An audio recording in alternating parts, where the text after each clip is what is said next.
Yes hello everyone, इस कहानी की स्टार्टिंग में ही हम एक लाइट को देख पाते हैं जो कि खेतों में कहीं पर भाग रही होती है। जिसकी अगली सुबह हम खेतों के ओनर को देख पाते हैं जो कि अपने खेतों की ऐसी हालत देखकर काफ़ी ज़्यादा गुस्सा हो रहा होता है।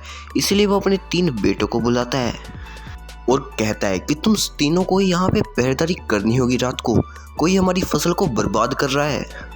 जिसके बाद में हम उन तीनों में से सबसे छोटे भाई को देख पाते हैं जिसका नाम जॉनी होता है, जिसे वो सभी निकम्मा समझते हैं।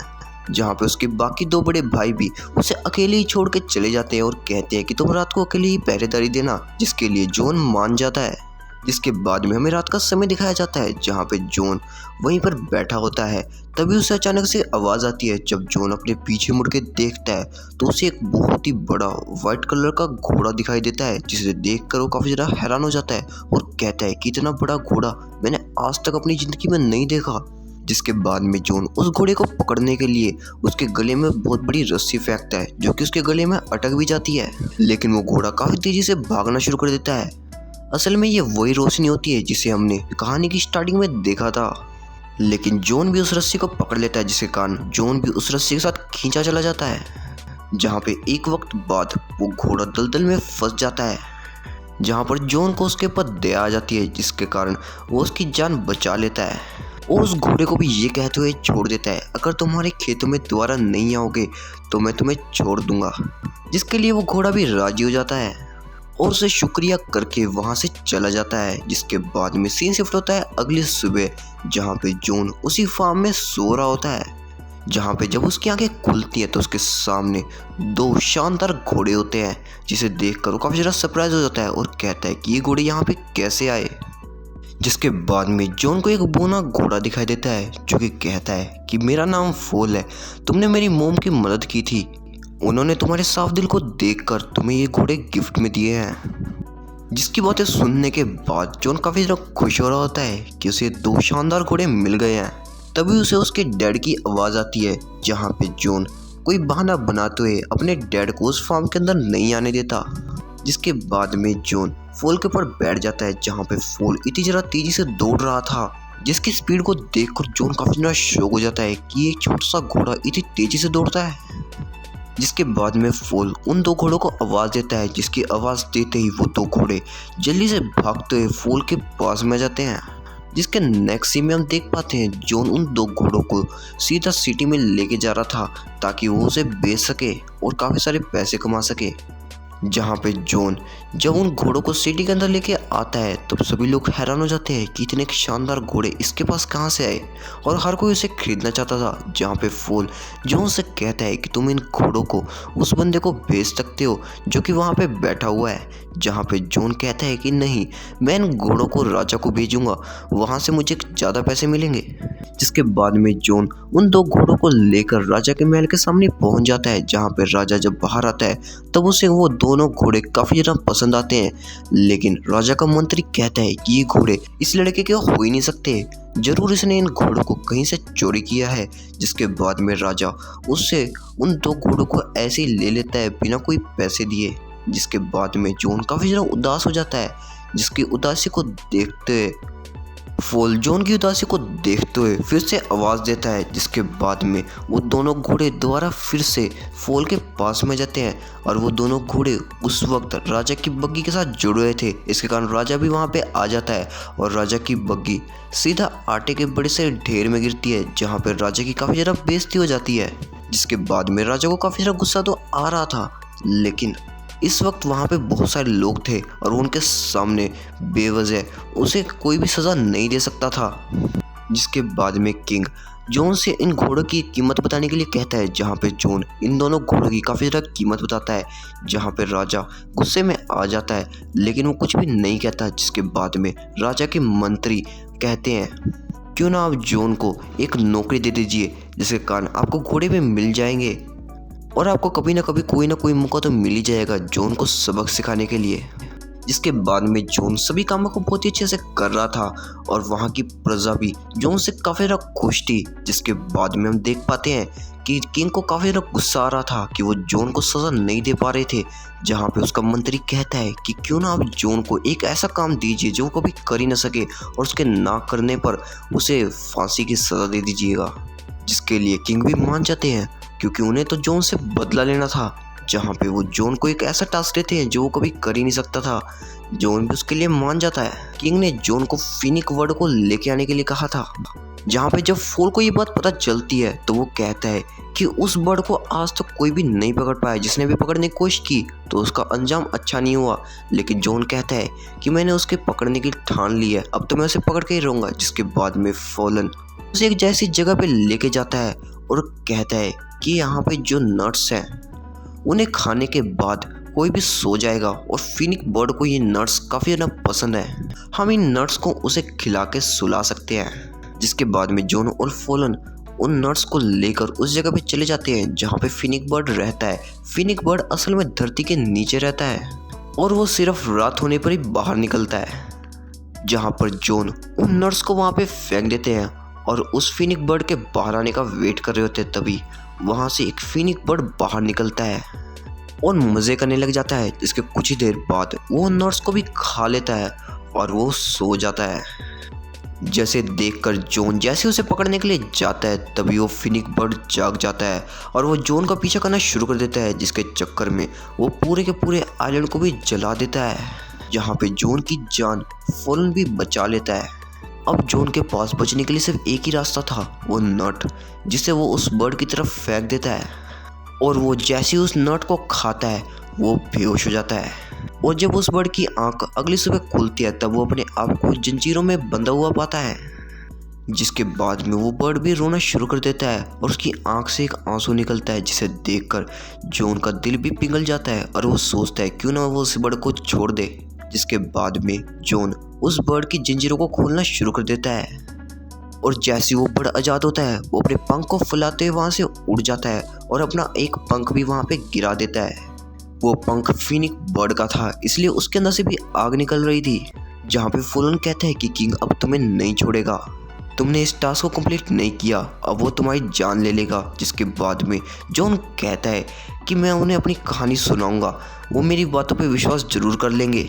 जहाँ पे जॉन जब ये सारी बातें किंग को बताता है तो वो विश्वास नहीं करते हैं। जिसके अगले ही दिन वो उसे सज़ा देने के लिए लाते हैं। जहाँ पे जॉन सारी की सारी प्रजा को वही पंख दिखाता है जो कि फिनिक बर्ड का था, लेकिन इस वक्त उसके अंदर से आग नहीं निकल रही थी। जहाँ पे राजा जैसे उसे मौत की सज़ा देने वाले थे तभी वहाँ पे फिनिक बर्ड आ जाता है, जिसे देखकर सारी की सारी प्रजा को भी विश्वास हो जाता है कि जॉन ने जो कुछ भी कहा है वो सब कुछ सच है। जिसके बाद में किंग का प्लान भी फेल हो जाता है और वो जॉन को प्रमोट कर देते हैं। जिसके बाद में किंग को काफ़ी ज़्यादा गुस्सा आता है और वो अपने मंत्री को कहता है कि तुम और कोई प्लान बनाओ जॉन को सज़ा देने का। जहाँ पे मंत्री काफ़ी सोचने के बाद कहते हैं क्यों ना हम जॉन को अब वो टास्क दें जिसे आज तक कोई भी पूरा नहीं कर पाया। हम जॉन को आइस प्रिंसेस को लाने के लिए कहेंगे। अगर जॉन आइस प्रिंसेस को नहीं ला पाया या फिर लेके भी आ गया, दोनों में आप ही का फायदा है। अगर जॉन आइस प्रिंसेस को ले आया तब आप उससे शादी कर लेना, अगर नहीं ला पाया तो आप उसे सज़ा दे देना। जिसके बाद में किंग भी इसके लिए तैयार हो जाता है और जॉन भी किंग की बात को कैसे मना कर सकता था, इसलिए वो निकल पड़ता है आइस प्रिंसेस को लाने के लिए। जहाँ पे जब वो माउंटेन के ऊपर पहुँचते हैं तब उन्हें एक बहुत ही बड़ा ब्रिज दिखाई देता है जिसके सामने का रास्ता बंद था। जहाँ पहुँचने के बाद जॉन और फॉलन सोच रहे थे कि वो आगे कैसे जाए, तभी वहाँ पे वही बर्ड आता है जो कि जॉन को उसी बर्ड ने दिया था। जैसे ही वो पंख उस दीवार के अंदर घुसता है वो सारी की सारी दीवार को पिघला देता है, जिसके कारण वहाँ पे काफ़ी सारा पानी आ जाता है। जहाँ पर उस पानी के कारण फॉलन बह जाता है और वो उस ब्रिज से नीचे गिर जाता है। लेकिन जॉन अंदर जाता है जहाँ पर उसे बहुत सारी प्रिंसेस दिखाई देती हैं।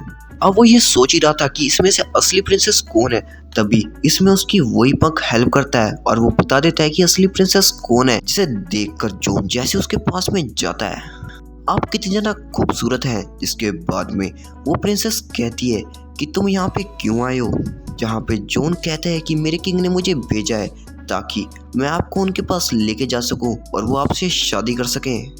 जहाँ पे वो प्रिंसेस कहती है कि तुम्हारे किंग बिल्कुल भी बहादुर नहीं है, अगर वो बहादुर होते तो वो यहाँ पे कूद आते, ना कि तुम्हें भेजते।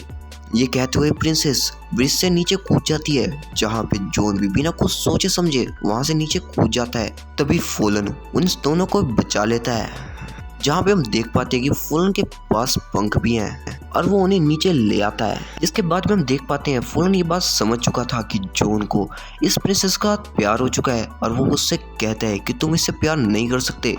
अगर तुमने ऐसा कुछ भी सोचा तो तुम्हें किंग मौत की सजा सुना देंगे, वो वैसे भी तुमसे नफरत करते हैं। वहीं वो प्रिंसेस भी ये सब बातें सुन रही थी, जहाँ पे प्रिंसेस भी समझ जाती है कि उसका असली प्यार जॉन ही है। उसके दिल में भी जॉन के लिए फीलिंग्स जाग चुकी थी। वहीं पर जॉन भी उस प्रिंसेस को किंगडम में ले आता है, जिसे देखकर किंग फिर से गुस्से में आ जाते हैं, लेकिन प्रिंसेस की खूबसूरती को देखकर वो खुश हो जाते हैं और जॉन का भी प्रमोशन कर देते हैं। लेकिन जॉन इस प्रमोशन से ज़्यादा खुश नहीं होता है, क्योंकि उसे प्रिंसेस के साथ प्यार हो चुका था। जिसके बाद में वो प्रिंसेस से मिलने के लिए भी आता है, लेकिन तभी वहाँ पे राजा के मंत्री आ जाते हैं, जो कि उसे तैयार करवा के वहाँ पे लेके जाते हैं जहाँ पे राजा होता है। और राजा प्रिंसेस से कहता है कि मैं आपसे शादी करना चाहता हूँ, जहाँ पे प्रिंसेस कहती है कि उसके लिए मेरी एक शर्त है, तुम्हें मुझसे शादी करने से पहले मेरी दादी की रिंग को लेके आना होगा, जो कि मैंने समुद्री यात्रा में कहीं पे गिरा दी थी। जिसके बाद में राजा इस बार फिर से जॉन को ही टास्क दे देते हैं उस अंगूठी को लाने के लिए, जिसके लिए जॉन भी मान जाता है। इसके बाद में जॉन जब उस रिंग के बारे में फॉल से बात करता है, जहाँ पे फॉल कहता है कि मुझे भी उस रिंग के बारे में कुछ नहीं पता, शायद मेरी मोम को बताओ। जिसके बाद में फॉल अपनी मोम से पूछता है, जहाँ पे उसकी मोम भी बता देती है कि वो रिंग एक बहुत ही बड़ी व्हेल मछली के अंदर है, जो कि एक टाको के पास में है। जिसके बाद में फॉल और जॉन उस रिंग के ढूंढने के लिए निकल पड़ते हैं, जहाँ पे जॉन गलती से नीचे पानी में गिर जाता है, जहाँ पे उसे बहुत सारी बड़ी बड़ी जंजीरें दिखती है, जिन्होंने किसी चीज को बांध के रखा हुआ था। वो असल में वही व्हेल मछली होती है जिसको उन जिंजरों के साथ बांधा हुआ था, और उसी के अंदर होती है प्रिंसेस की दादी की वो रिंग। और वहाँ पे कोई भी टाकू नहीं होता है, असल में वो व्हेल मछली इतनी ज़्यादा बड़ी थी कि उसके ऊपर एक टाकू बन चुका था। जहाँ पे जॉन जब उससे पूछता है कि आखिर तुम्हें यहाँ पे किसने कैद किया, तब वो व्हेल मछली बताती है कि बहुत सालों पहले मैंने कुछ जहाज़ों को अपने अंदर निगल लिया था, जिसके कारण उन जहाज़ों के सेलरों ने मुझे यहाँ पे कैद कर दिया। मुझे उस बात का काफ़ी ज़्यादा पछतावा है। जिसके बाद में जॉन उसकी मदद करने के बारे में सोचता है और वो फॉल के साथ उसके नाक के अंदर घुस जाता है, जहाँ पे फॉल के पंखों के कारण व्हेल मछली को काफ़ी जोर की छींक आती है, जिसके कारण उसकी की सारी जंजीरें टूट जाती हैं और वो आज़ाद हो जाती है। और उसका बड़ा सारा मुंह खुलने के कारण उसके लिए जितनी भी शिप्स कैद थी वो भी सभी बाहर आ जाती हैं। जिसके बाद में वो व्हेल मछली वहाँ से चली जाती है, जहाँ पे जॉन को जब वो अंगूठी याद आती है तो काफ़ी ज़्यादा दुखी हो जाता है। तभी जॉन के पास में एक केकड़ा आता है, जिसके पास वही अंगूठी होती है जो जॉन को चाहिए थी। जहाँ पे वो केकड़ा कहता है कि व्हेल मछली किसी की भी दिल की बात सुन लेती है, उसे समझ आ गया था कि तुम्हें क्या चाहिए। जिसके बाद में जॉन उस अंगूठी को लेकर सीधा प्रिंसेस के पास में जाता है। वहीं पर हम उस बर्ड को देख पाते हैं जो जॉन को बचाने के लिए आई थी। तब राजा ने उसे ऊपर ही कैद कर दिया। जिसके बाद में जॉन जब उस प्रिंसेस को वो अंगूठी दिखाता है, तब प्रिंसेस समझ चुकी थी कि मेरा असली प्यार जॉन ही है। वहीं राजा के मंत्री फॉल को बात करता देख उसे एक डीमन समझ लेते हैं। जिसके बाद में वो उसे मारने के लिए निकल पड़ते हैं, और उन सभी की इतनी सारी आवाज़ों को सुनते हुए राजा भी जाग जाता है और वो फॉल को खिड़की के बाहर देखकर उसे एक गोली मार देता है। वहीं पर अंदर जॉन को भी कैद कर लिया गया था प्रिंसेस को भगाने के लिए। वहीं अगले दिन जॉन को मौत की सज़ा सुनाई जाने वाली थी। जिसके बाद में प्रिंसेस फॉल के पास में जाती है। फॉल असल में मरा नहीं था, वो सिर्फ घायल हुआ था, और वो कहती है कि मैंने राजा को एक ऐसा काम करने के लिए दिया है जिसे वो खुद तो कभी कर नहीं सकता, लेकिन वो काम जॉन से जरूर करवाएगा। मुझसे शादी करने से पहले आपको 3 कुंड में नहाना होगा, जिसके बाद में आप जवान हो जाएंगे। पहला कुंड होगा उबलते पानी का, और दूसरा कुंड होगा जमे हुए पानी का, और तीसरा होगा उगलते हुए दूध का। इन तीनों को अगर आप पार कर लेंगे तो आप जवान हो जाएंगे। जिसकी बातों पर राजा को बिल्कुल भी विश्वास नहीं होता है। जहाँ पे राजा के मंत्री कहते हैं कि क्यों ना आप ये सब कुछ जॉन से करवाएं। और ये टेस्ट करे कि इससे कुछ होता भी है कि नहीं। जिसके बाद में राजकुमारी फूल से कहती है कि पहले कुंड से तो मेरी दादी की अंगूठी जॉन को बचा लेगी और दूसरे कुंड से उस बर्ड का पंख, लेकिन तीसरे कुंड से बचाने के लिए उसे लाइफ ऑफ डेथ का फ्लावर चाहिए होगा जो कि पूरी दुनिया के आखिरी छोर पर है। वहीं पर फॉल भी अपनी चोटों को ना देखते हुए उस फ्लावर को लेने के लिए निकल पड़ता है। जिसके बाद में वो समय भी आ चुका था जहाँ पे जॉन को सजा दी जाने वाली थी। उसके सामने 3 कुंड थे जिसके अंदर उसे कूदना था, जहाँ पे राजा प्रजा को कहता है कि मैंने जॉन को बचने के लिए एक मौका दिया है, अगर वो सच्चा है तो वो इन कुंडों से बच जाएगा, लेकिन अगर वो झूठा हुआ तो वो इन कुंडों के अंदर छलांग मारते ही मर जाएगा। इसके बाद में जॉन बिना कुछ सोचे समझे पहले कुंड में कूद जाता है, जहाँ पर प्रिंसेस भी जल्दी से अपनी अंगूठी उसमें गिर देती है और जॉन की जान उससे बच जाती है। जिसके बाद में वो एकदम से दूसरे कुंड में गिरता है और उसे उस कुंड में देखकर वो बर्ड काफी जोर से चिल्लाता है। जिसके बाद में उसका पंख जो कि महल के अंदर कैद था वो जल्दी से आता है और उस कुंड के अंदर गिर जाता है, जिसके कारण जॉन की जान उस कुंड से भी बच जाती है। जिसके बाद में जॉन सीधा तीसरे कुंड में गिरता है जहाँ पे वो काफी देर तक बाहर नहीं आ रहा था, जिसे देखकर लोग समझ रहे थे कि वो मर चुका है। वहीं पर फूल आखिरी छोर पे पहुंच चुका था और उसे वहां पे लाइफ ऑफ डेथ का फ्लावर दिखाई देता है, लेकिन उसे वहां पर जाके पता चलता है अगर वो इस फ्लावर को तोड़ेगा तब उसकी डेथ हो जाएगी। लेकिन फूल कुछ भी नहीं सोचता है और उस फूल को तोड़ लेता है और अपनी स्पीड के साथ सीधा वहां पे पहुंच जाता है और उस फ्लावर को सीधा तीसरे कुंड में गिर देता है। जहां पे जैसे ही लाइफ ऑफ डेथ का फ्लावर उस तीसरे कुंड में गिरता है तभी जॉन उस कुंड से एक राजकुमार की तरफ बाहर निकलता है, जिसे देखकर राजा भी काफी ज्यादा एक्साइटेड हो जाता है और वो पहले कुंड में गिर जाता है, लेकिन वो पहले कुंड से एक बबल में बाहर निकलता है और उसी बबल के साथ वहां से चला जाता है, जिसे देखकर सारी प्रजा काफी ज्यादा खुश हो रही होती है कि उन्हें ऐसे बेकार राजा से छुटकारा मिल गया और वो जॉन को नया राजा बना देते हैं। वहीं दूसरी तरफ फॉल को ये लग रहा था कि वो मरने वाला है क्योंकि उसने लाइफ ऑफ डेथ का फ्लावर तोड़ा है, जहाँ पे राजकुमारी से बताती हैं कि तुम्हारी जान नहीं जाएगी। असल में ये एक टेस्ट था जो कि वो फ्लावर तुम्हारा ले रहा था। इसके साथ ही इस कहानी की भी एंडिंग हो जाती है। सो गाइस, कैसी लगी आपको एक्सप्लेनेशन, प्लीज मुझे एक छोटा सा कमेंट करके बताएं। अगर कोई इस वीडियो को देख रहा है तो मिलते हैं नेक्स्ट वीडियो में। सी यू सून।